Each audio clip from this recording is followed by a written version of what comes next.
Falar agora sobre a volta às aulas nas faculdades. Ainda não tem previsão para o retorno às atividades presenciais nos cursos de graduação da UEM.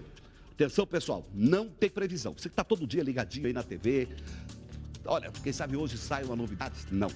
Mas a universidade tem aulas remotas. Tem uma previsão pelo menos por meio virtual a partir do dia 3 de agosto. A repórter Brenda Caravasca está com a gente aqui, traz essa informação. Em que pé que está essa discussão aí no meio acadêmico para que os universitários possam voltar a estudar, principalmente o pessoal da graduação, através aí das aulas virtuais? Em que pé está isso? Tem uma previsão para o dia 3, mas essa previsão aí está para mais ou mais para menos? Brenda, boa tarde. Boa tarde, Robson. Boa tarde para todo mundo que está acompanhando a gente no Tribuna da Massa. Isso mesmo, por enquanto há essa previsão para retomar o ano letivo, né? A partir do dia 3 de agosto, de maneira remota, aula presencial, não dá nem para pensar ainda.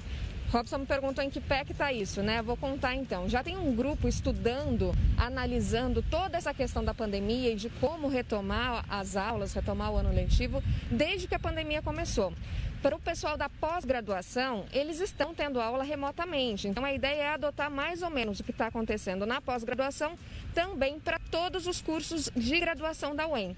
Isso ainda precisa ser aprovado em uma reunião que vai acontecer nessa quarta-feira. Eu estou aqui com a Maria Raquel, que pode explicar isso melhor para a gente, faz parte desse grupo que está estudando tudo isso. Maria Raquel, então vocês já tiveram uma votação na semana passada, houve um parecer favorável, mas ainda precisa dessa outra aprovação nessa quarta agora, né? Isso, exatamente. O CEP é o Conselho, a instância superior que decide, de fato, delibera pelo retorno ou não das atividades letivas no formato remoto.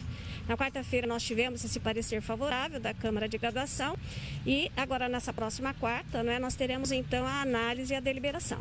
Mas essa aprovação não foi unânime, né? Tem gente que apontou alguns pontos a serem trabalhados.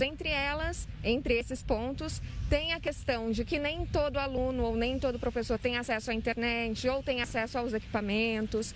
Também a questão da capacitação para esses docentes. Isso tudo está sendo levado em conta, né? Quais seriam as soluções para esses problemas? São questões muito importantes. De modo algum, a universidade ela pretende iniciar aí uma forma remota de ensino sem dar a condição de igualdade a todos, né? Então, para isso também foi realizado questionário, diagnóstico aos discentes, daqueles que têm equipamento disponível, daqueles que têm acesso à internet. E a partir dessas respostas, desse diagnóstico, a universidade está sim tomando e fazendo levantamentos com relação a propiciar tanto uma ajuda na questão dos aparelhos, smartphone, tablets, mas também, como você disse, a capacitação. Então, a capacitação é muito importante, tanto para os docentes quanto para os discentes. E nós consideramos que isso já está acontecendo há um tempo, né? A universidade ela já estava adotando no que nós chamamos de fase preliminar, muitos cursos, né, muitas tecnologias educacionais sendo repassadas para que esse tipo de aula, esse tipo de linguagem comece a ficar familiar para todos.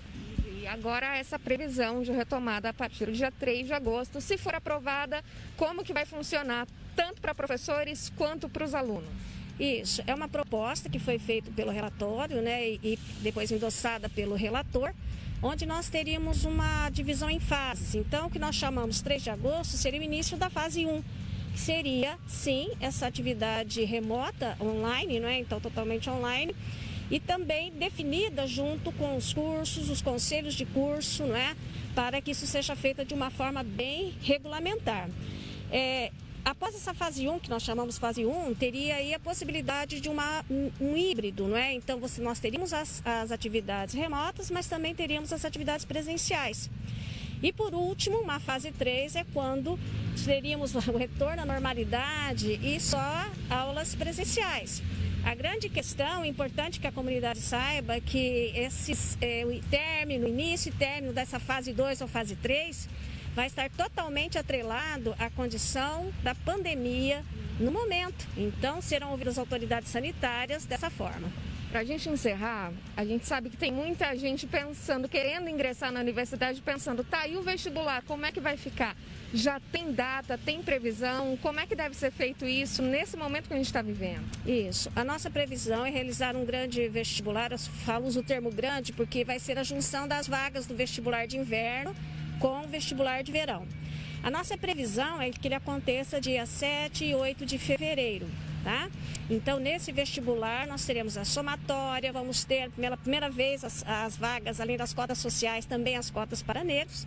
E depois, no dia 28 de fevereiro, nossa previsão é realizar o processo de avaliação seriada, que é o PAS, e o vestibular também para ensino à distância. Isso tudo seria presencial, torcendo para poder ser presencial. Isso, exatamente. A nossa ideia é fazer o vestibular como sempre executamos, lógico que com todos os cuidados, né? Agora, é um outro momento, né? Isso pode implicar, por exemplo, em menor número de candidatos em sala, questão de temperatura. O que a gente precisa dizer é, esses processos que estão previstos, eles terão o seu início de inscrição em 14 de setembro.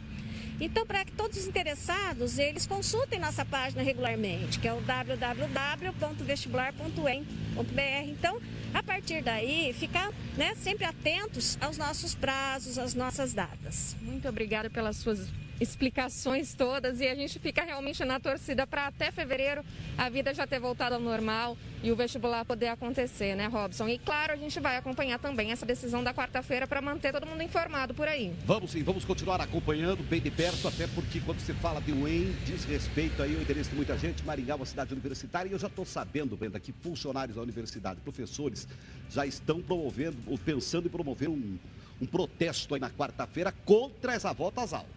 E notícia que acabou de chegar. Eu não quero botar a professora agora nessa saia justa aí, porque é uma informação que ainda está para ser confirmada, mas eu peço para que você acompanhe de perto isso para a gente, tá bom?